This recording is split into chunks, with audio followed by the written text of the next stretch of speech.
Hello! అందరూ ఎలా ఉన్నారు? బాగున్నారు కదా! సో, మండే అండ్ ట్యూస్‌డే పండుగ కాబట్టి సండే రోజైతే నైటే ఫస్ట్ మెహందీ అయితే వేసుకున్నాము. ఎర్లీ మార్నింగ్ లేవంగానే మా చిట్టి అయితే ఫస్ట్ ముగ్గులేసేస్తుందండి. ఇల్లు నీట్ ఉండాలి కదా చూడడానికి. నేనేమో కుకింగ్‌లో అయితే ఇన్వాల్వ్ అయిపోయాను. టిఫిన్, లంచ్ అని నేను చేస్తున్నాను. అండ్ మా మమ్మ అయితే బయట వాళ్ళని ఇట్లా అందరు తెచ్చి ఈ చాటకి అన్ని ఇట్లా అయితే పెట్టిచ్చేస్తుంది. మా అక్క మార్కెట్ పోయి వచ్చేసింది. అండ్ పెయింట్ అయితే ఏస్తున్నాము మా చిన్న గుడికి అనమాట. మనం ఇప్పుడు ఎల్లమ్మ లగ్గం పందిరి కింద చేయాలి కాబట్టి పందిరి కూడా రెడీ అయిపోతుంది. ఎంత గ్రీనరీ ఉంటది తెలుసా పందిరి గుండా చల్లగా. ఎంత మంచి గాలి వస్తున్నాయి. మస్తు అయిందండి పందిరి. సింపుల్‌గా క్యూట్‌గా అయితే మస్తు వేసుకున్నాం మేమైతే పందిరి. ఎంత బాగుంది చూసారా లుక్ అయితే చూస్తుంటే. అండ్ ఆ సాయంత్రం పూట లుక్ మాత్రం మస్తుండే. గ్రీనరీ అండ్ ఆ గాలి చాలా బాగుంది.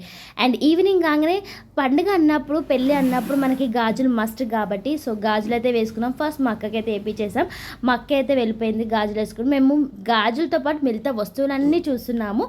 సో మా అక్క అయితే ఇప్పుడు గాజులు వేసుకుని అయితే వెళ్ళిపోయింది. మేము కూడా ఇప్పుడు గాజులు వేసుకొని చూసారా మా గాజులు ఎంత క్యూట్గా ఎంత బాగున్నాయో. అండ్ ఇప్పుడు చిన్న పాపలకు కూడా మేమైతే గాజులు అయితే చూస్తున్నామండి, చిన్న చిన్న సైజెస్. అండ్ దాంతోపాటు వేరే పని కూడా చేయాలి కాబట్టి శారీ, పెయిన్స్, క్లిప్స్ అవన్నీ చూసాం. అండ్ షాపింగ్ కూడా చేసేసాం. బాయ్.